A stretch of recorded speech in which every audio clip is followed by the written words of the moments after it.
Hey guys, welcome back to your online learning. We're going to continue talking about the 1800s and all of the changes that were going on in the United States. The last thing we talked about for these changes was how the expansion of the United States affected the natives, and you read the book on the natives and how the Trail of Tears kind of happened.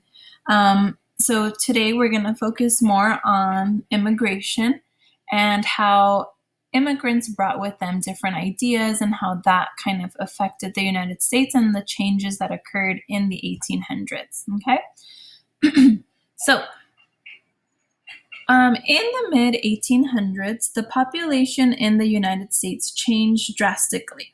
Okay, before this, we talked about how the United States wasn't very heavily populated, and eventually, as the United States was expanding and getting bigger and bigger, then that is when we had more people coming and wanting to live in the United States. So that was the case here. One of the population increases that we saw was an increase in free African Americans who were no longer considered slaves, but we also saw an increase in enslaved Africans too. By this time in the mid 1800s, there were 430,000 free blacks who lived in the United States, and most of them lived in the North because slavery was illegal in the North. And although they kind of escaped that the harsh treatment in the North, they still faced a lot of discrimination and unfair treatment. For example, they were not allowed to enter different buildings. They didn't have equal voting rights and legal rights. They had to carry certificates with them to show that they were free. They had to register with the police, and sometimes they had to pay special taxes in order to work. But although they faced all of these challenges, there were stories of success in this community, and they tried to make the best out of the situation. Another reason why the population increased is because more immigrants were coming from all over the world than before. So many people from Europe came looking for work. People from China came to look for fortune, and although some of them didn't find it, they stayed and they worked on the railroads once the steam engine was invented. But one group in particular came for a very different reason. The Irish were being prosecuted by the British. So they were living in England, and the food that was there was kind of being rationed to the Irish. So they were forced to eat only potatoes. They only had one crop, and it was kind of dangerous tending to that crop. And then when the potatoes kind of stopped growing, there was a disease in the crops that didn't allow them to grow. It was very devastating. And about 2.5 million people starved to death. So millions and millions of Irish people immigrated from the United States to escape this starvation. So because we have an increase in population, we're also going to have an increase in cities and places where these people can live. In the 1820s, there was about 550,000 people who lived in cities. And back then, cities were not at any standard to the cities that we have today. They were very small, kind of more like little towns. But because of the Industrial Revolution and all of these inventions that started happening that kind of increased the work and the population of the United States, we had these port cities that grew. and they grew because of the increasing in trade. At first, Philadelphia was the largest city because of its port, but after the Erie Canal was built, New York City became the largest city in all of the United States. There were other major cities that grew because of their ports, for example, Boston, Baltimore, Charleston, New Orleans. They all became also major cities because they were able to trade because they were along a port. Immigrants were able to enter through these ports. So when they came over to the United States, many of them stayed in the cities just because it was easier to kind of set up a life. Once you're here, you don't really know where to go. So what made more sense for them was just to stay in the city that they were landing in and then make a life for themselves. Okay. And by 1840, so about 20 years later, the population in cities was 1.8 million. So it jumped drastically in 20 years.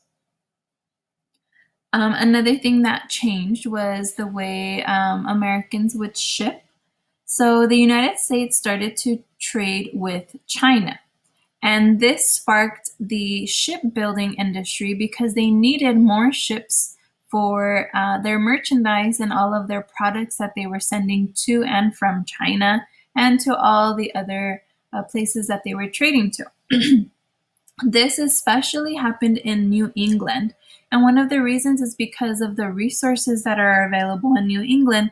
They have a lot of forest, and the forest provided them with materials, for example, wood to make these ships. And also because in New England there's a lot of ports, it's very ideal to have shipbuilding there. So with this time period came the invention of clipper ships. And this is an American invention, and it's a ship like the picture that you see. And these were very, very fast.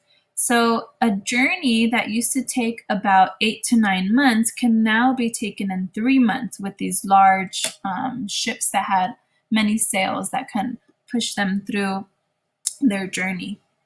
However, they were stopped being used after the steamship was invented. So we talked about how changes in transportation occurred. So when the steamship was built, the clipper ship didn't really have any more use because the steamships were even faster than the clipper ships. Whaling used to be a very important industry in the northeast of the United States because they used to use the whale oil for fueling their lights at home, for street lights, and other parts of the whale were used to make things like perfume and corsets. But when coal, petroleum oil, and natural gases were used and replaced the whale oil, then whaling declined around 1860. So it was a really big booming industry in the Northeast, and that was how a lot of people made their money. But after all of these inventions and all of these new discoveries in the United States occurred and replaced whale oil, it wasn't needed for them to use whaling as an industry anymore. The last thing we're going to talk about are changes in religion. So there was a renewed interest in religion that grew in the United States, and partly is because all of these different people are coming into the United States and they're bringing with them their customs and traditions and their ideas. And a big part of life is religion. So because of this new interest, we talked about way back when we were in chapter 7, the first Great Awakening. This was considered the second Great Awakening because it was so similar. So many people were just interested in religion and in building their religious beliefs that kind of had ties with democratic beliefs. So because the government was also very involved and people had their democratic and political ideas, they were also building religions and beliefs that had a lot to do with these new democratic beliefs also. For example, the theme that a lot of people practiced during this time was that people were able to change their lives if they worked hard and saved money. And this really appealed to the people of the United States because they thought that their hard work was going to pay off eventually. Yes, they were living a hard and difficult life, maybe working in the fields or trading or working in factories and things like that. But eventually, their hard work was going to pay off for them. So these were kind of like the ideas and beliefs that they lived their life during the 1800s. Okay, so for your assignment, we're going to keep it simple today just because you're kind of getting back into the swing of things. So I just want you to quickly tell me in the Google Classroom assignment, you're just going to name one or two changes that occurred in the 1800s after the immigrants came to the United States. So only the changes that we've talked about today. We've talked about a whole bunch from chapter 15, but I just want you to focus on the ones that we talked about today. So what kind of changes occurred, and just answer in the question link on Google Classroom in about 2 to 3 sentences, okay? And please make sure it's 2 to 3 sentences. Some of you guys have been kind of cheating that and answering really short answers. So in about 2 to 3 sentences, just name one or two changes that happened in the 1800s, okay? And that wraps it up. So you'll find that link in Google Classroom. And that's it for today. So we'll talk about tomorrow how the, let's see, what are we talking tomorrow? Oh yeah, so we're going to be talking about how these people who are coming in from all different parts of the world are going to want to move even more west. And in particular, we're going to talk about how these people are trying to move all the way to Oregon and Utah. Okay, so talk about that tomorrow. Make sure you answer the question for today, and I'll see you soon.